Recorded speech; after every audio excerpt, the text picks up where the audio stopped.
dragi sorodniki, spoštovani bratje in sestre, Jezus je uporabil prispodobo pšeničnega zrna, da bi podal najgloblje skrivnosti našega življenja. In verjamem, da nam je, posebej moji generaciji, ki smo še na kmetih delali z žigom, da nam je ta prispodoba zelo blizu. Če pogledamo od blizu skrivnost pšeničnega zrna, ko pade v zemljo, najbrž je neprijetno. Zemlja je bolj hladna in pšenično zrno je navajno nekega predala, nekaj natopnem. Ampak pšenično zrno ima neko čudežno lastnost, da vzljubi to zemljo in začne umirati. In ko umira, hkrati rojeva življenje. Ko pšenično zrno v zemlji umira, se dogaja pravzaprav največji čudež. Mrtvo zemljo spreminja v kruh. Zemlja sama po sebi ni živa. Živa je pšenično zrno. In ko umira, spreminja zemljo v kruh. Kruh pa vemo, da je življenje in veselje. Zato so naši predniki, ko so želi, so prepevali vesele pesmi, ker kruh je pomenil življenje in veselje. In Jezus pravi danes, da je to prispodoba dobrih ljudi na zemlji. Natančno to delajo dobri ljudje.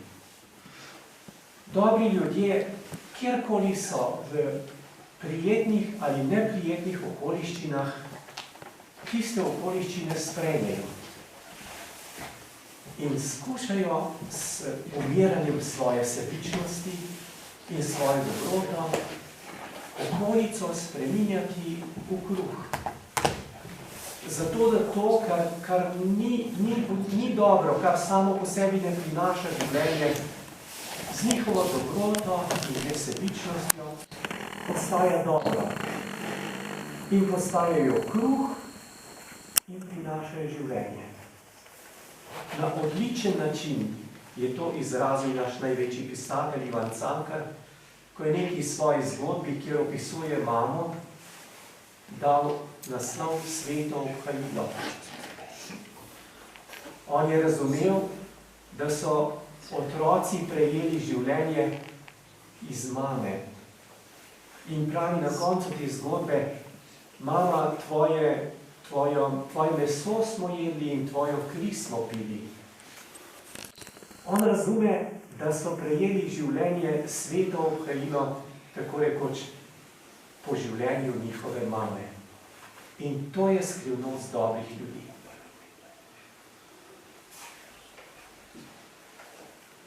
Danes, dragi prijatelji, dragi sorodniki, smo Bogu na poseben način hvaležni, da je to zgodbo pšeničnega zrna na lep način živela tudi naša teta Ivanka. Prekaljena v veri, ki jo je prejela že v domači družini, potem v zahtevnih okoliščinah druge svetovne vojne, se je naučila v življenju darovati. In življenje je sprejemala, življenje je ljubila, izročila je lep zgled in pričevanje. Spoštovani, hvala vsem, ki ste ji delali dobro, ki ste jo imeli radi. Hvala Bogu za to, da je bila med nami. Prepričan sem, da bo iz nebes, kamor verjamem, da je Gospod povabil, še več dobrega naredila za nas, zdaj, ko je osvobojena zemeljskih spon, kakor je mogla doslej. Če ji mora kdo kaj odpustiti, pa ji danes prijazno odpusti.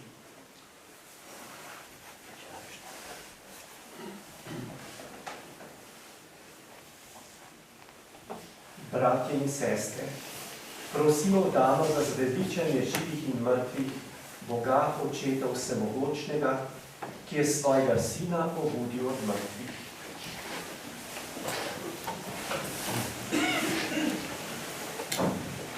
Bratje in sestre, prosimo v danu za zveličanje živih in mrtvih, Boga Očeta Vsemogočnega, ki je svojega Sina obudil od mrtvih.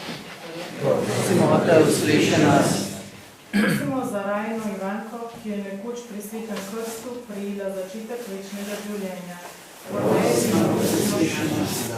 Podeli ji večno prizavelišče med svetniki. Prosimo te, usliši nas. Prosimo za Rajno, ki je uživala Kristusovo telo, kruh večnega življenja, obudi ga Gospod poslednji dan. Prosimo te, usliši nas. Prosimo za duše naših krajnih bratov in sester, sorodnikov in dobrotnikov. Podeli jim Gospod za njihov trud plačila. Prosimo te, usliši nas. Prosimo za vse, ki so zaspali upanju na ostajenje, spremi jih dobrotno, Gospod ključi svoje slave. Prosimo te, usliši nas. Prosimo za vse naše brate in sestre, ki so se verno in pogodno tukaj zbrali. Izpeli nas vse, Gospod, v svojo slavno kraljestvo. Prosimo te, usliši nas. Vse to, Gospod, te poližno prosimo, ki živiš in kraljuješ vekomaj. Amen.